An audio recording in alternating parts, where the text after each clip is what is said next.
Bonjour, au sommaire de ce magazine, ArcelorMittal annonce la fermeture de certains de ses sites à Liège, des soldats belges au Mali, un recel d'or entre Marseille et la Belgique démantelé, les résultats de la Coupe du Monde de la pâtisserie, la Belgique réclame de nouveau le Rubens nantais et les événements à ne pas manquer si vous résidez en Belgique. ArcelorMittal a annoncé jeudi 24 janvier 2013 la fermeture de 7 lignes à froid sur les 12 que compte le bassin sidérurgique liégeois en Belgique. Cela représente 1300 emplois supprimés. Ce nouveau rebondissement dans l'affaire ArcelorMittal provoque un débat houleux.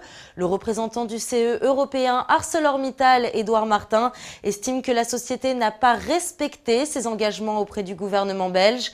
Le ministre wallon de l'économie, Jean-Claude Marcourt, tente maintenant de retrouver un repreneur pour les sites liégeois afin de sauver les postes des salariés.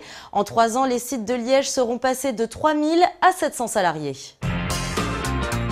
Une quarantaine de militaires belges se sont envolés dimanche matin à destination du Mali. Ces soldats s'occupent actuellement des 2 hélicoptères d'évacuation sanitaire, des Augusta A109, mis à disposition pour l'opération Serval par la Belgique et placés sous le commandement français. L'armée française souhaite que ces hélicoptères, qui doivent servir à acheminer d'éventuels blessés vers un hôpital ou une antenne chirurgicale, restent à l'arrière du front. Lundi 28 janvier, l'armée franco-malienne a repris la ville de Tombouctou. Un trafic de receleurs d'or a été démantelé lundi matin dans un campement illicite de la communauté des gens du voyage d'ex-Yougoslavie près d'Aix-en-Provence. Sur place, les policiers ont saisi près de 6 000 € et 2 kilos d'or en bijoux ainsi qu'une presse à lingots. D'après les enquêteurs, les trafiquants disposaient d'un système très élaboré. Par groupe de 3 ou 4, des jeunes filles serbo-croates se rendaient à Marseille pour y commettre des cambriolages. L'homme à la tête de ce trafic était en charge de racheter ensuite l'or avant de le couler sous forme de lingots et de le convoyer en train vers la Belgique pour y être vendu. 6 personnes ont été placées en garde à vue. Les 27 et 28 janvier, à l'Eurexpo de Lyon, s'est déroulée la Coupe du Monde de la pâtisserie dans le cadre du Salon international de l'hôtellerie et de la restauration. 22 nations y participaient, dont la France et la Belgique. Chaque équipe, composée d'un pâtissier, d'un chocolatier et d'un glacier, avait 10 heures pour faire 3 entremets au chocolat et aux fruits, 12 desserts à l'assiette, ainsi que 3 sculptures de 125 cm en glace, en sucre et en chocolat. L'équipe belge a misé sur le thème d'Alice au pays des merveilles pour se hisser à la 8e place. La France a quant à elle choisi le thème des 24 heures du Mans, un énorme challenge qui lui a valu la 1re place, décrochant ainsi la médaille d'or. Mercredi 23 janvier, le président de la Fédération Wallonie-Bruxelles et maire de Tournai, Rudy Demotte, a adressé une lettre au président François Hollande. Dans cette lettre, le maire de Tournai demande que le musée des Beaux-Arts de Nantes lui restitue le tableau du peintre Rubens, le triomphe de Judas Maccabée. Ce tableau avait été commandé en 1635 à Rubens par l'évêque de Tournai et financé par les habitants de la région.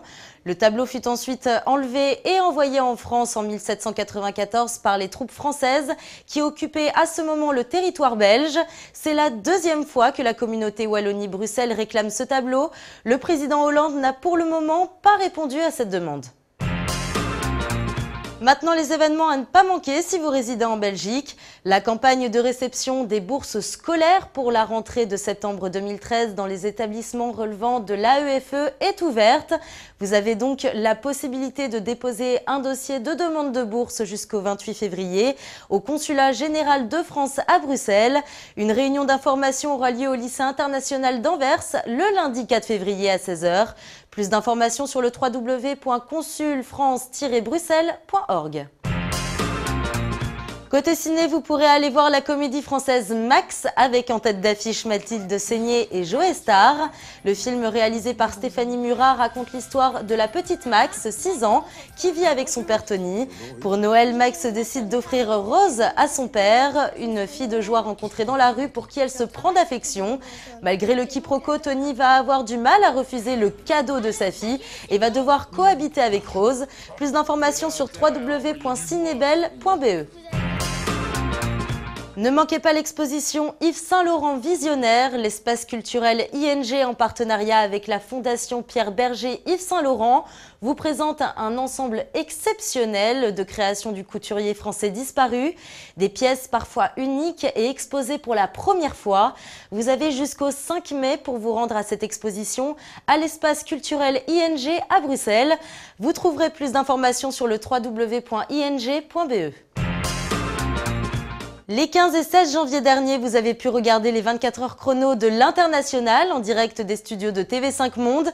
Pour voir ou revoir l'émission consacrée à la ville de Bruxelles, rendez-vous sur le site www.mondissimo.com. Merci de nous avoir suivis, à la semaine prochaine.